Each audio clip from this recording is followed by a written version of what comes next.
Bonjour les amis. Depuis hier, un procès se déroule à Paris à la barre des accusés, M. Charles Onana, accusé d'être négationniste par rapport au génocide qui a eu lieu au Rwanda. Charles Onana va avoir devant lui des accusateurs, des associations et même des profs. Une dame originaire de l'Europe de l'Est fait partie de ceux qui accusent Charles Onana d'être négationniste. On veut bien rester neutre et demander à cette dame, Madame, c'est quoi vos arguments? Et parmi les arguments, on entend que Charles Onana a un langage négationniste. Moi, j'aurais bien voulu qu'elle nous dise, dans tel livre, à telle page, voici un extrait qui montre qu'il est négationniste.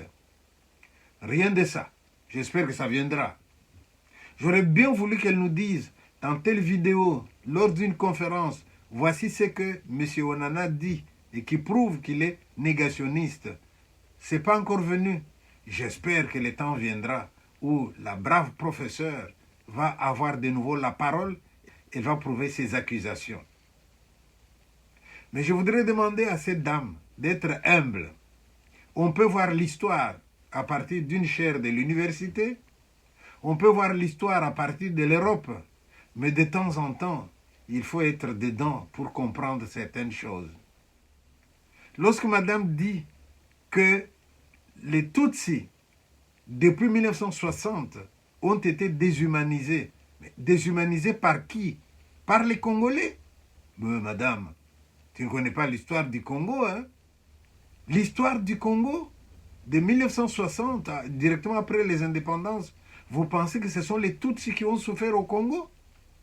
On peut voir l'histoire à partir de l'Europe, mais de temps en temps, il faut être dedans pour comprendre certaines choses. Lorsque madame dit dans une interview que le Congo n'a jamais eu une armée capable de sécuriser la population, etc., etc., en comparaison avec le Rwanda, madame oublie que pendant des années, le Congo a été victime d'un embargo des armes. On en fournit à son ennemi, mais le Congo n'a pas le droit d'avoir des armes. Madame n'est pas au courant apparemment.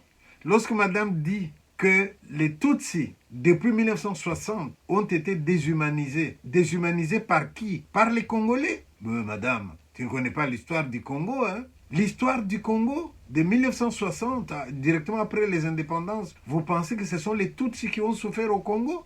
Non, madame. Quand ça a bardé au Rwanda en 1959, les Tutsis ont trouvé le Congo comme terre d'accueil. On les a accueillis. Nous avons vécu avec eux en paix, en harmonie. Le Congo a même payé leurs études. Allez au Rwanda aujourd'hui, demandez aux intellectuels rwandais combien n'ont-ils pas étudié avec une bourse d'études du Congo. Mais où est-ce que vous allez chercher que les Rwandais ont été déshumanisés? Chez eux peut-être, mais pas au Congo. Et s'ils ont été déshumanisés, chez eux. Mais qu'est-ce qui s'est-il passé chez eux? Il s'est passé que pendant des décennies, c'est eux qui sont au pouvoir. C'est eux les seigneurs. Et qu'à partir de 1960, le pouvoir passe dans les mains d'une autre ethnie. Alors, est-ce qu'on craint que l'autre ethnie ne se venge? Est-ce qu'on se dit, nous sommes des rois, nous ne pouvons pas vivre sous la tutelle des gens qui étaient nos esclaves hier? Mais qu'est-ce que le Congo a à voir avec tout ça, madame? Laissez-moi vous dire, madame, que hier en Belgique, il y a eu un film qui est passé sur TV5, Un voyage pour $1 milliard. Mais dans ce film, on vous montre bien des gens qui sont devenus estropiés. On vous montre des fosses communes où les Congolais ont été enterrés comme des rats. Tout ça parce que les Rwandais et les Ougandais se sont battus à Kisangani au mépris des vies humaines. On appelle cette guerre la guerre des 6 jours. Mais ça ne vous parle pas, madame, hein? C'est toujours des pauvres innocents qui n'ont jamais rien fait à personne. Mais qu'est-ce qui s'est-il passé pendant la guerre de 6 jours à Kisangani? Vous savez, madame, puisque vous êtes prof d'université, je voudrais vous dire que dans les méthodes de recherche, on nous demande de vérifier aussi la scientificité de ce que nous disons. Et une manière de vérifier la scientificité, mais ça serait aussi de voir comment réagit la population sur laquelle on a fait des études par rapport à ce que nous prétendons avoir trouvé sur eux. Et si jamais vous faites cet exercice, que ce soit avec les Congolais ou que ce soit avec les Rwandais, madame, il est probable que vous reveniez sur certaines de vos affirmations. Aujourd'hui, qui parle de ce qui s'est passé au Rwanda? Ce n'est pas seulement les Congolais, c'est les Rwandais eux-mêmes. Lorsqu'ils arrivent et qu'ils prennent le pouvoir, vous pensez que depuis, ils parlent tous le même langage? Ou est-ce que certains qui sont frustrés commencent à dénoncer. Certains qui sont frustrés commencent à dire la vérité sur certaines choses qui sont arrivées au Rwanda. Et ça, madame, vous n'avez pas vu. Par rapport à ces procès, parce que c'est du procès que je voudrais parler, je sais que tous les gens qui vont se présenter là-bas comme des écrivains, qui vont témoigner, mais ils ne sont pas tous des écrivains. Vous pensez que tous les livres qui sont sortis sur les génocides ont été écrits par leurs signataires? Non, madame. Il y a des gens qui n'ont fait que signer. Ils ont donné un témoignage. Un Européen a écrit tous les livres et ils ont signé. Et le même Européen va écrire encore un autre livre et il va oublier que certains passages qu'il avait déjà mis dans un premier livre sont dans un deuxième livre. Alors, puisque nous sommes qu'au début, on va voir comment les choses vont se passer. Mais moi, une chose est certaine. Quand je vois ce que M. Charles Onana a écrit, mais lui, il va plus loin que de dire génocide ou pas génocide. C'est pas ça qui l'intéresse. Ce qui intéresse Charles Onana, c'est le soubassement, les dessous des cartes. Qu'est-ce qui s'est passé? J'ai toujours dit ceci, madame. Lorsqu'on va à l'hôpital avec un enfant et qu'on dit l'enfant a la fièvre, mais la fièvre, ce n'est pas une maladie. La fièvre, c'est le signe d'une maladie. Et on va chercher quelle est la maladie. Alors, aujourd'hui, vous avez ce procès-là, mais je vous dis, la démarche de Onana a toujours été une démarche de quelqu'un qui veut dire qui sont les véritables protagonistes de ce qui se passe dans l'Est du Congo. Qui est à la base, madame?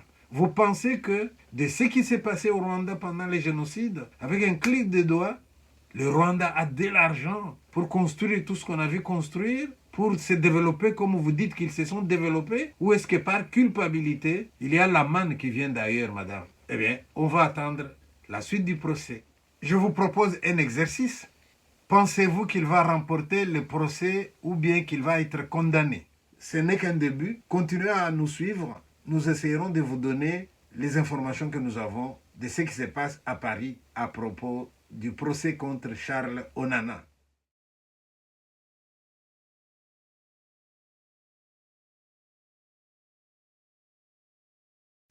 Ce qu'on dit à leur sujet, par exemple, la race hamite qui se croit une race supérieure, eh bien, c'est un mythe. Mais j'aurais bien voulu lui poser la question. À qui dites-vous que c'est un mythe? À celui qui a dit vous êtes une race supérieure? À celui qui croit qu'il est une race supérieure et que cela induit des comportements? Ou à celui qui se révolte en disant non, je ne dois pas être soumis par celui qui se croit être une race supérieure? Ces questions-là, madame ne va pas en profondeur. Hein. Pour elle, c'est le langage, mais elle ne va pas au-delà.